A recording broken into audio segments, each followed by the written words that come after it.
Um, I'm going to turn it over to Sofia Starnes, who is a Poet Laureate Emerita, and she's going to introduce our North American Book Awards. Sophia. Thank you, and that was really wonderful reading, really wonderful reading. Yes, I'm Sofia Starnes, and I've had the honor of chairing the North American Book Award that PSV sponsors, our signature poetry competition, which has grown exponentially over the last 5 years and reaching publishers and authors across the continent.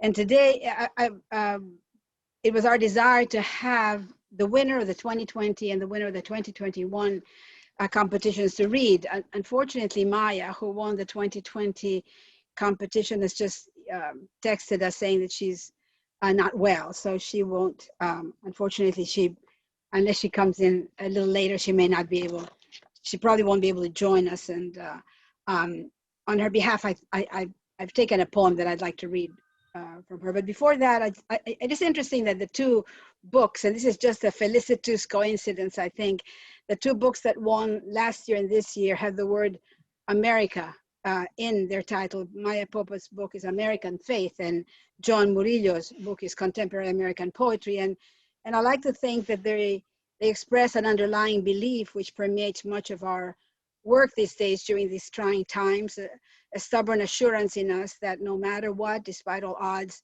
this place we call home is home deeply inside our hearts, and it's there to stay, to grow, to even deeper roots, and to thrive.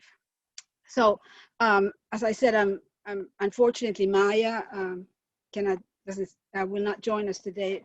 But before I go on to the winner of our 2021 Book Award, I have here one of Maya's poems, and I will just read this on her behalf.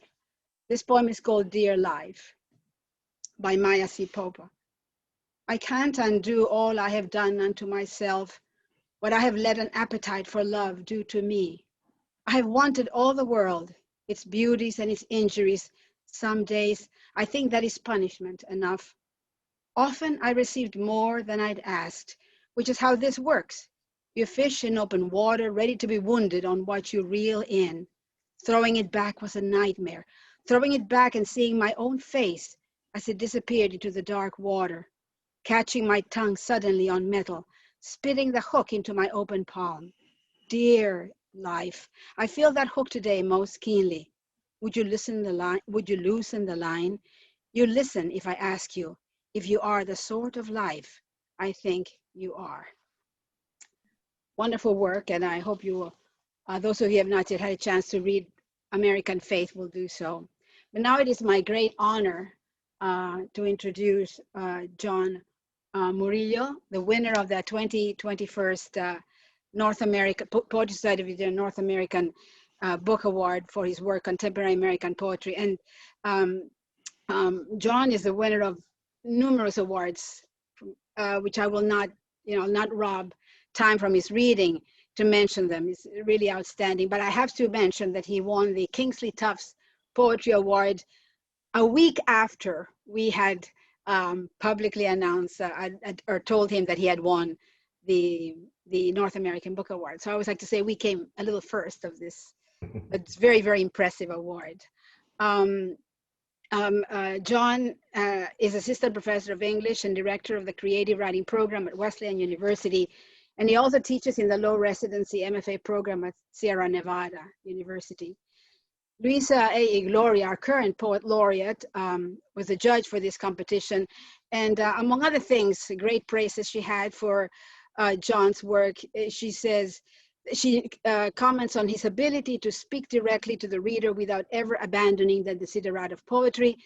The poems in John Murillo's Contemporary American Poetry are some of the most powerful I've encountered, this is in Luisa's words, precisely because of how the poet offers his own vulnerabilities of seeing and feeling. Into our urban landscapes afire with violence and lamentation, he presses steadily forward toward each flailing and asks us, stay with me now. And yes, we would like to stay. So we welcome John Murillo. Thank you, John, for being here. Hey, thank you, Sophia. And thank you, Poetry Society of Virginia. Thank you, Luisa, for selecting this book. I found out about the prize. I was actually flying to California to see some family, and I got off the plane, and I'm part of this text thread with some buddies of mine. And one of the guys announced and was congratulating me on this prize that I didn't know I won. And there's another John Murillo out there. His name is John Murillo III. And he's an essayist that writes an occasional poem. So I was, maybe hoping that it wasn't him. So I was very happy to learn about this. I want to thank all of you for tuning in and watching and spending time with us today, this afternoon. I want to thank Catherine Fletcher for her generosity with her name. And I have to give a special shout out to Ethelbert. I've known Ethelbert since I was in my 20s, way before this beard and this gray. And even then, he looked younger than me. And I have a couple funny stories to tell briefly. So anyone living in DC, I was going to Howard University at the time. And anyone living in DC knew that Ethelbert was considered kind of like a high priest in poetry. And, he was someone who would just be honest with you about your work. And I remember taking Ethelbert a really bad poem one day, and he was working at the top of Douglas Hall. You have to go up to the third floor. And I remember bringing him this poem and sitting there while he read it and asking him, do you think I could call myself a poet? And I was trying to read his answer. He said, yeah, you can call yourself a poet. Kind of like you can call yourself a porcupine if you want to, but if you want to be a poet, you have to put in some work. And Ethelbert made some moves and got me into the Lannan Fellowship Program. It was at the Folgers Library, and I would go and hear readings and had a chance to eat dinner with poets and get their books. And then the other story is in kind of mentoring me, Ethelbert, I don't know if you remember this, Ethelbert told me that the first step is to build a vocabulary, and that I should do as Malcolm X did when Malcolm X taught himself to read in prison. Malcolm X copied the dictionary out by hand. So Ethelbert suggested that I copy out the Princeton Encyclopedia of Poetics by hand. And I could show, it's about this big.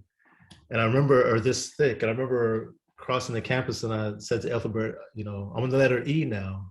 So what do you mean, the letter E? I was an encyclopedia, I'm an E. And I was joking with you.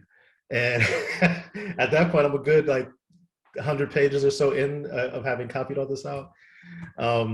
But yeah, so I passed the test, and I stopped at the letter E, but if you need any vocabulary that you want from A to E, I got you. All right, so I'm gonna read, I have good news and bad news for you. The good news is I'm gonna read only 2 poems. The bad news is that I write really long poems. So they're not quite the Odyssey and the Iliad, but here we go. I've never spoken to anyone about this until now, until you. I slept once in a field beyond the riverbank, a flock of nightjars watching over me. That was the summer a farmer found his daughter hanging in the hayloft and wished for the first time he had not touched her so. I wish I could say we were close, the girl and I mean, but only knew her to wave hello and walked her once halfway up the road before turning finally into my grandmother's yard. This was Ontario, California, 1983, which is to say there was no river and I wouldn't know a nightjar if it bit me. But the girl was real. And the day they found her, that was real. And the dress she wore, same as on our walk, Periwinkle, she called it. I called it blue. Blue with bright yellow flowers all over the dress and the flowers. They too were real. And on our walk, I remember we cut through the rail yard and came upon a dead coyote lying near the tracks. A frail and dusty heap of regret. He was companion to no one. Stone still, staring, our shadows stretched long and covering the animal. She told me something I want to say about loneliness. Something I've since forgotten, the way I've forgotten, though I can see her face as if she was standing right here, her very name. Let's call her Dolores, from dolor, Spanish for anguish. And whatever the sky, however lovely that afternoon, I remember mostly the wind, how a breeze unraveled what was left of a braid. And when I tried to brush from Dolores's brow a few loose strands, how she flinched, how she ran the rest of the way home, how I never saw her after that, except when they carried her from the barn, her periwinkle dress, her blue legs and arms, and the fields ablaze with daisies. I spent the rest of that summer in the rail yard with my dead coyote, watching trains loaded and leaving. All summer long, I'd pelt him with stones. All summer long, I'd use the stones to spell the girl's name, Dolores maybe, in the dirt. All summer long, fire ants crawled over and between each letter, her name, now its own small town. A season of heat and heavy rains washed my coyote to nothing, only teeth and a few stubborn bones that refused finally to go down. Weeks into autumn, someone found the father hanged from the same groaning tie beams, the hayloft black with bottle flies. But that was 1983, Ontario, California, which is to say the bottle flies are dead, so too the ants, and neither field nor barn is where I left it. I've never spoken to anyone about this until now, until you. I gathered a handful of my coyote's bones, his teeth, and strung them all on fishing wire, a talisman to ward off anguish, a talisman I held out to you. Now, please come closer. Take this from my hand.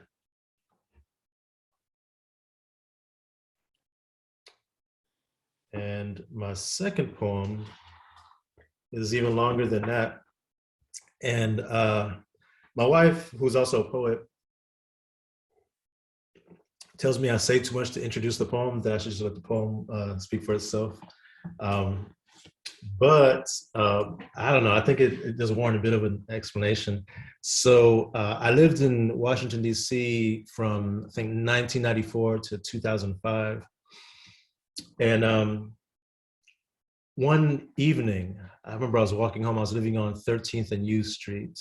No, excuse me, not 13th and U, 13th and Euclid. And as I'm walking home, this something flies out of nowhere, starts circling me and leaves and comes out. I thought it was a bat at first. Turns out it was a bird. It kept flying and it would kind of attack me and then leave and attack me and leave. And what I noticed is that when it left me, it was actually going to where there was another bird that had his foot caught in a car door and it was trying to get free, right? So the first bird was trying to get help. But this was the mid 90s, Washington, D.C. I'm not about to open somebody's car door, the bird flies off and I'm stuck with the open door and alarm going off. Yeah, so I left. And the bird kept trying to get me for a while, and then after a while, it gave up on me. And that never sat right with me. For years, I look back and wish I had done something. And years later, and I tried to write that poem, but it never really came to me until I read an article about the jazz musician Eric Dolphy. And one of the things I learned about him was that he had this habit of going into parks and forests and transcribing bird calls, because he said there was something very earnest in their music that he wanted to capture in his own. And when I read the article about Eric Dolphy, it made me think back to those birds in DC, and this poem started to come together for me. And the only other thing I'll say is that it has what's called a bleeding title, so the title bleeds into the text. So I'll read the title, and then the poem will begin. And it's long, so stay with me. Upon reading that Eric Dolphy transcribed even the calls of certain species of birds, I think first of two sparrows I met when walking home late night years ago in another city, not unlike this. The one bird frantic, attacking, I thought, the way she swooped down, circled my head, and flailed her wings in my face. How she seemed to scream each time I swung. How she dashed back and forth between me and a blood-red Corolla parked near the opposite curb. How, finally, I understood. I spied another bird, also calling, his foot inexplicably caught in the car's closed door, beating his whole bird body against it, trying, it appeared, to bang himself free. And who knows how long he'd been there, flailing. Who knows? He and the other I mistook at first for a bat. They called to me, something between squawk and chirp, something between song and prayer, to do something, anything.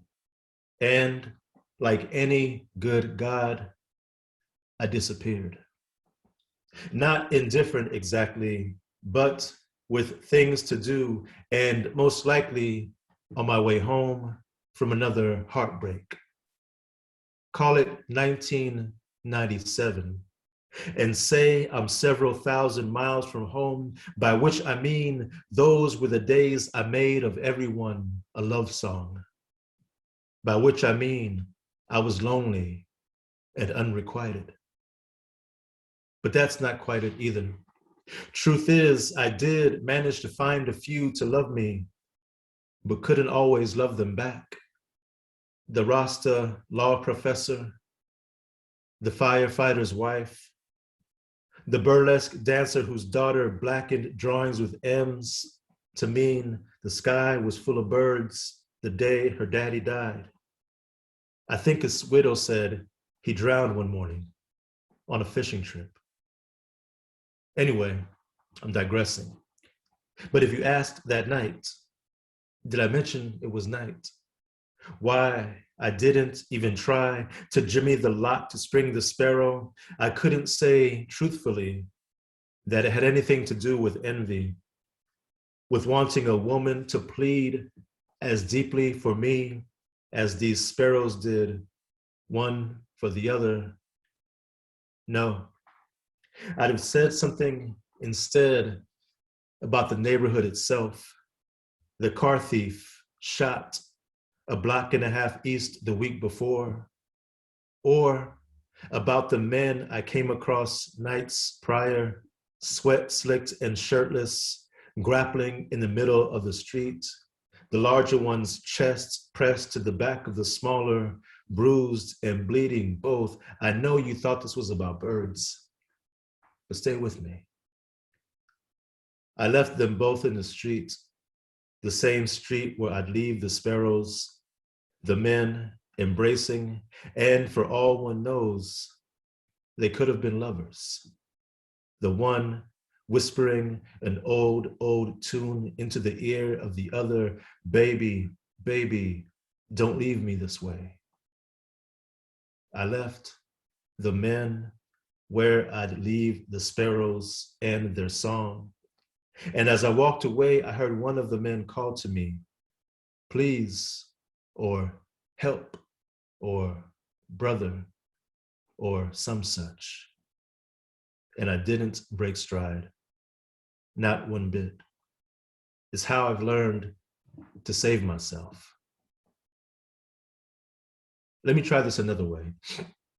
Call it 1977 and say I'm back west, South Central Los Angeles, my mother and father at it again, but this time in the street, broad daylight, and all the neighbors watching.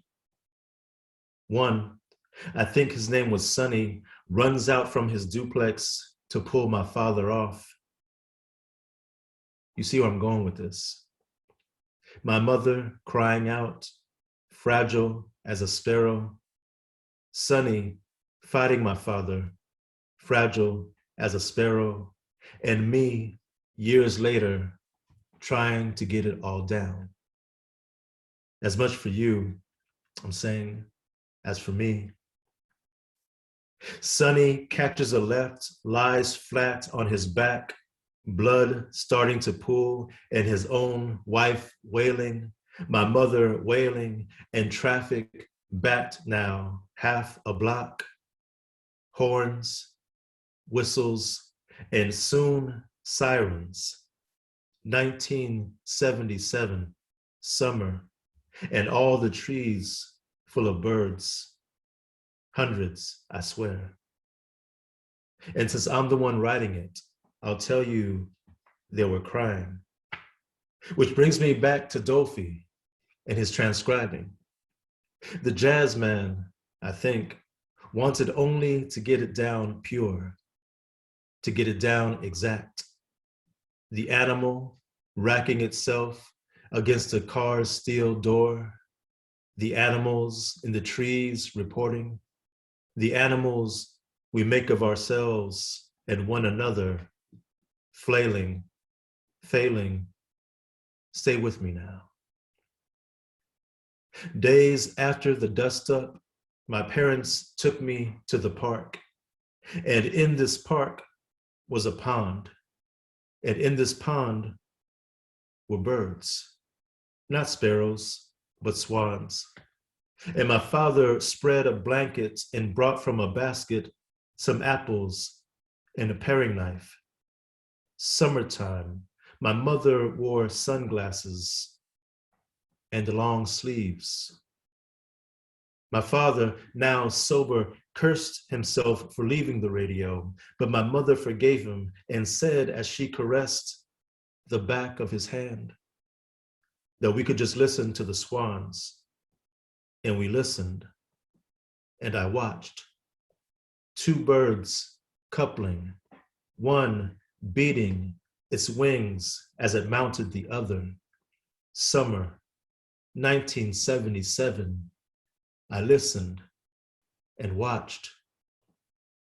When my parents made love late into that night, I covered my ears in the next room, scanning the encyclopedia for swans.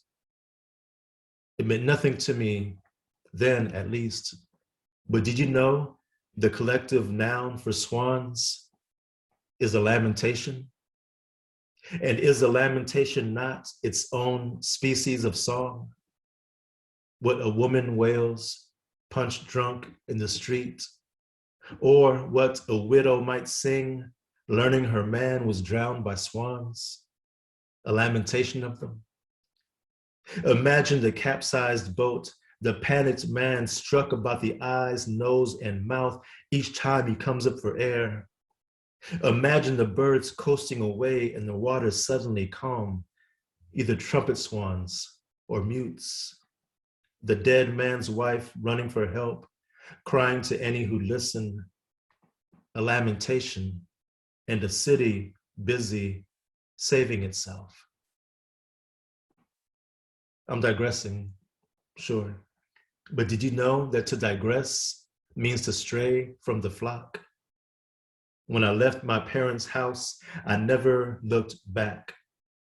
By which I mean, I made like a god and disappeared. As when I left the sparrows and the copulating swans.